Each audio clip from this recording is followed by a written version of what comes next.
আমার প্রিয় বন্ধুরা, তুমি, আমি এবং পৃথিবীর প্রায় 99% মানুষ বেঁচে আছি শুধু একটা আশায়। কবে আমার সুদিন আসবে, কবে আমি একটু ভালোভাবে সমাজের মুখ উজ্জ্বল করে মাথা উঁচু করে সঠিকভাবে বাঁচতে পারবো, কবে আমি আমার মর্যাদা, আমার সম্মান, আমার প্রতিপত্তি আমি ফিরে পাবো। এই আশাটা নিয়ে আমরা কিন্তু সবাই বেঁচে আছি।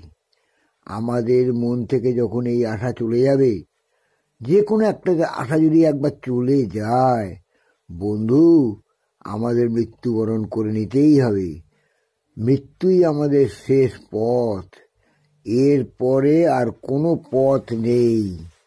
কারণ আমরা জীবন পথে অনেক পথে হেঁটেছি, সোজা পথে হেঁটেছি, বেঁকা পথে হেঁটেছি, টেরা বেঁকা পথে হেঁটেছি, গাড্ডা পথে হেঁটেছি, বড় বড় উঁচু খাদলা পথে হেঁটেছি, বড় বড় উঁচু বড় বড় ইট পাথর ভর্তি পথে হেঁটেছি, বন্ধুর পথে হেঁটেছি, হাঁটিনি কোন পথে?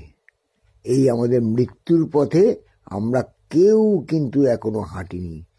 যেদিন হাঁটা শুরু করব, দেখবে সেই হাঁটা আমাদের আর শেষ হবে না।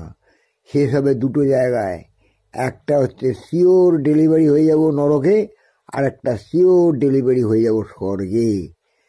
আমরা যে যেরকম কাজ করব সেই রকম পথেই কিন্তু আমরা হাঁটবো, অন্য কোনো পথ আমাদের সামনে খোলা থাকবে না। বন্ধু, তুমি এখন 4 রাস্তার মোড়ে দাঁড়িয়ে আছো, ভেবো না যে তুমি যে কোনো পথে চলে যাবে।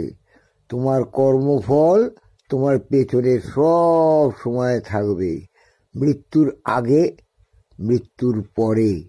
এই কর্মফলকে এড়াতে পৃথিবীর কেউ পারেনি, স্বয়ং ভগবানও পারেনি। তা তুমি তো কোন বালছাল।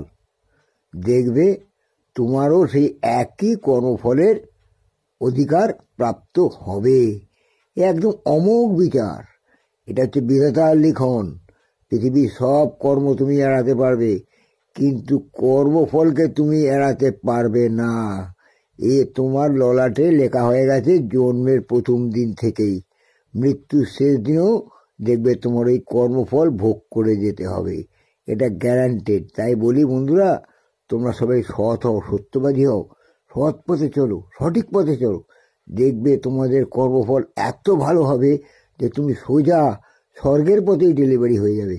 তোমার স্থান স্বর্গে হবে, দেবতাদের পাশে। বুঝলে? এটা মানো, এটা করো।